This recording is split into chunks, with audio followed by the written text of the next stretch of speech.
everyone, welcome back to another video lecture on Arsh Bionams. As you can see on the screen, we are going to start with the reproductive system in prawn, and this topic is probably going to be the last topic under type study of prawn. So without wasting much of our time in this introduction wala part, let us directly jump into our topic. तो reproductive system जब भी अपन discuss करते हैं, अपन पहले ये discuss करते हैं कि whether the organism is monoecious or dioecious. Monoecious organism का मतलब क्या है भाई, एक ही organism रहता है, वो organism के अंदर male organs भी रहते हैं, male reproductive organs भी रहते हैं, female reproductive organisms भी रहते हैं. Such organisms are called as monoecious organisms.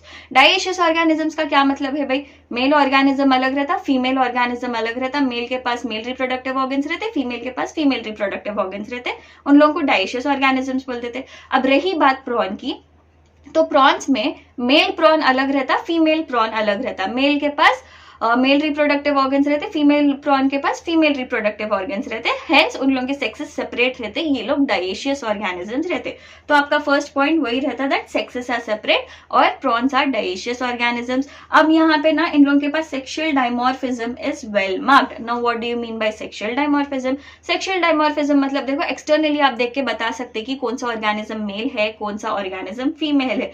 For example, अगर आपको दो प्रॉन्स दे दिए तो आप एक्सटर्नल फीचर्स थोड़े कैरेक्टर्स को डिस्कस करते हुए, कंसीडर करते हुए बता सकते कि कौन सा मेल है, कौन सा फीमेल है, उसको सेक्सुअल डाइमॉर्फिज्म बोलते. अब यहाँ पर प्रॉन के पास ना थोड़े कुछ कैरेक्टर्स है, जैसे अपन साइज ले लिए तो मेल का साइज ना फीमेल से बड़ा रहता, फीमेल छोटी रहती, मेल बड़ा रहता, तो वो एक सेक्सुअल डाइमॉर्फिज्म का कैरेक्टर बन जाता. तो इन लोग के पास, प्रॉन्स के पास या फिर पैलेमॉन के पास sexual dimorphism is well marked. I hope ये फर्स्ट 2 पॉइंट्स क्लियर है. नाउ फर्स्ट अपन ना मेल रिप्रोडक्टिव ऑर्गन्स के बारे में बात कर लेंगे, followed by female reproductive organs. अब मेल रिप्रोडक्टिव ऑर्गन्स में देखो आपको क्या क्या दिख जाता है, टेस्टिस, वास डिफरेंशिया, वेसिकुला, सेमिनालिस, ये 3 चीजें हैं मेल रिप्रोडक्टिव ऑर्गन्स के पास. अब फर्स्ट अपन बात करेंगे टेस्टिस के बारे में. अब टेस्टिस कितने हैं भाई? टेस्टिस 1 पेयर है. They are soft white elongated structures. They are present above hepatopancreas and below pericardial sinus.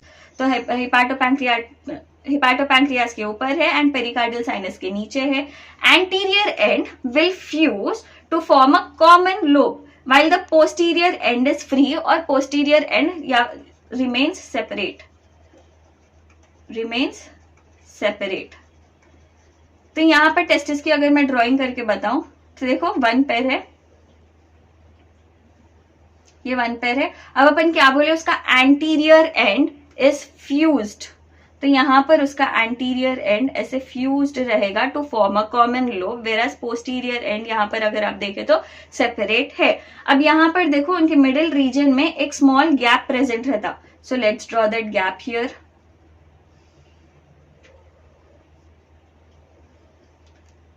तो ऐसा एक गैप प्रेजेंट रहता, स्मॉल गैप प्रेजेंट रहता, जिसके through extends the cardiopyloric strand. Now cardiopyloric strand will extend through this gap present here in the testis.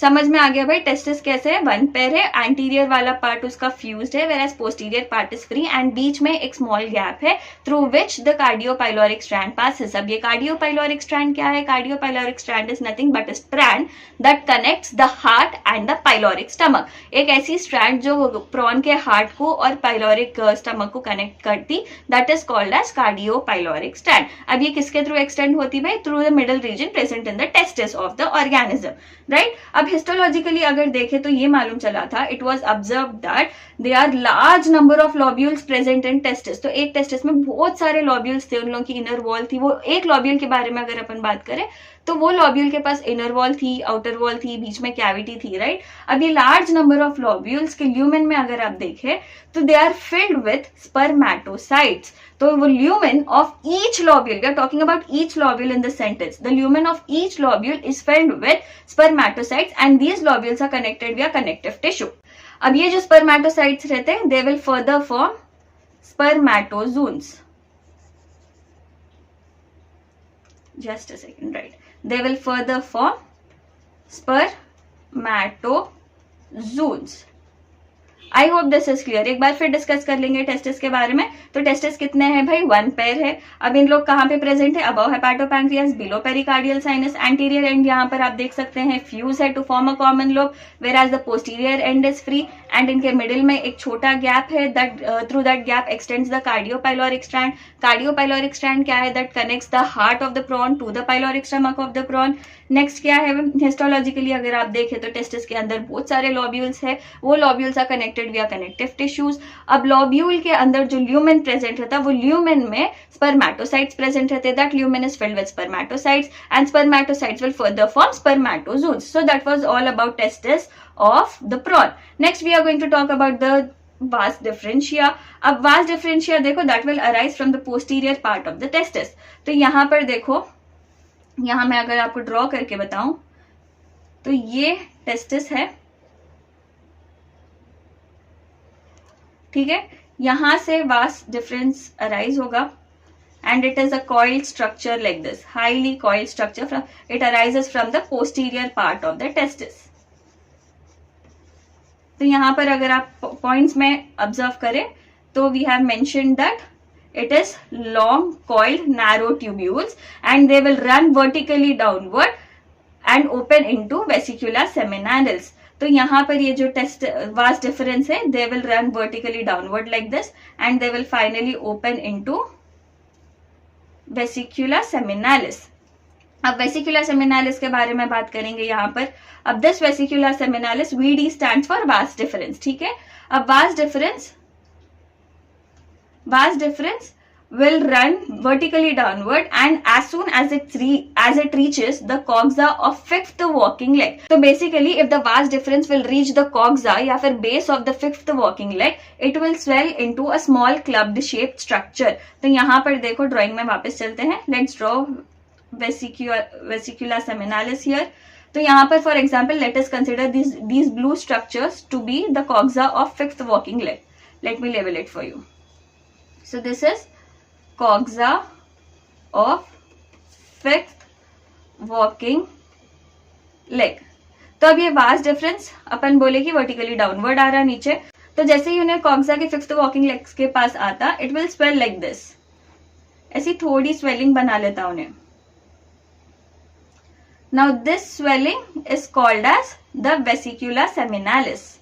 Vesicula seminalis। I hope आपको screen नजर आ रहा होगा।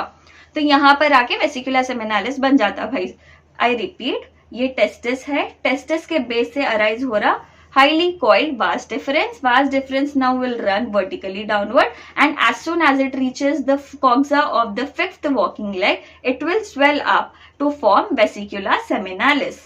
अब ये vesicula seminalis में क्या हो रहा भाई? Now this vesicula seminalis will help to store sperms temporarily। तो sperms को store करता temporarily in the form of white compact bodies।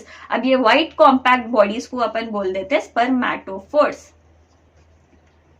Spermatophores, right? I repeat, now the sperms are temporarily stored in vesicula seminalis in the form of white compact bodies which are called as spermatophores। Now VS stands for vesicula seminalis। Later this vesicula seminalis will open out through male genital aperture। यहाँ पर देखो, this vesicula seminalis will open as male genital aperture। So this is the male genital aperture। Clear है जी? Now next we are going to talk about the female reproductive organs। I hope male reproductive organs clear था आपके लिए। एक बार image आपको मैं बता देती हूँ। So this is how male reproductive organs look। ये है testes। Now these are vas deferens, they run vertically downward and they open into a swelled up portion called as vesicula seminalis। Vesicula seminalis will open out through male genital opening and these are coxa of fifth walking leg। So I hope आपको male reproductive organ समझ में आए होंगे। Now moving ahead with the female reproductive organs. Female reproductive organs में दो structures है, they are nothing but ovaries and oviducts. Now first will talk about ovaries. Now ovaries का जितना भी पार्ट है वो अपन टेस्टिस में पढ़े सो इस पार्ट है, so they are kind of similar. तो ओवरीज कितने पेयर है? Just like testis they are one pair. अब ये कैसे रहते हैं? They are white compact sickle shaped structures and just like testis these are also present above hepatopancreas and below pericardial sinus. But बस difference इतना है कि ओवरीज ओविडक्ट्स जो फीमेल रिप्रोडक्टिव ऑर्गन्स रहते वो फीमेल में प्रेजेंट रहते, जो टेस्टिस वगैरह पढ़े अपन वो मेल रिप्रोडक्टिव ऑर्गन्स है तो मेल में प्रेजेंट रहते, right? Now coming back to ovaries. यहाँ पर ओवरीज में एंटीरियर पार्ट और पोस्टीरियर पार्ट उसका फ्यूज नहीं होता, but they will touch each other and just like testis between में गैप भी प्रेजेंट रहती through which cardiopyloric strand passes. तो टेस्टिस की अगर ओवरीज की अगर मैं ड्रॉइंग करूं तो they are kind of something like this.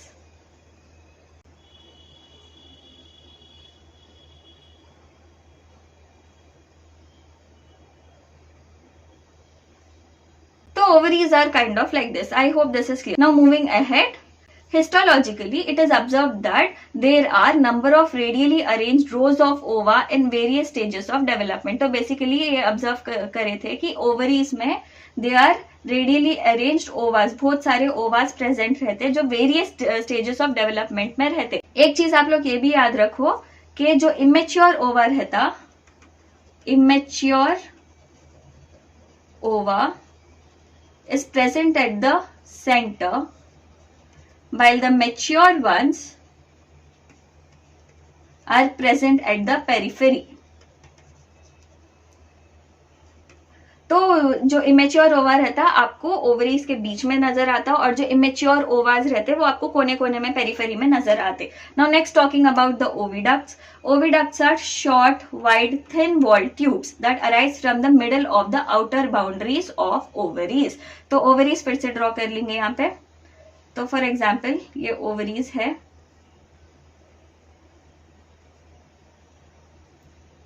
ठीक है.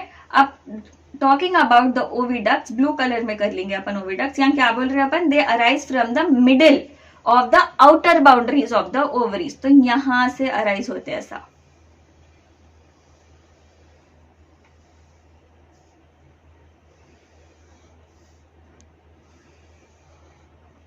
Right? Now these ovaries also will run vertically downward and open out through female genital pore in the coxa of the third walking leg. अब mails में कहां पर mail genital पोर open हो रहा था? In the coxa of fifth walking leg, whereas the oviducts of the female are opening out as female genital pore in the coxa of third walking leg. तो यहां पर let us consider these to be the walking legs. तो for example ये walking legs है. Coxa of the third walking leg, let me right it down for you. Coxa of third walking leg, right. तो ये जो oviducts है they will open outside through female genital pour. So this is the female genital pore. And also ये female reproductive organ ऐसा रहता. यहाँ पर ये जो बीच में स्ट्रक्चर नजर आ रहा है that is the median gap through which the cardiopyloric strand will pass.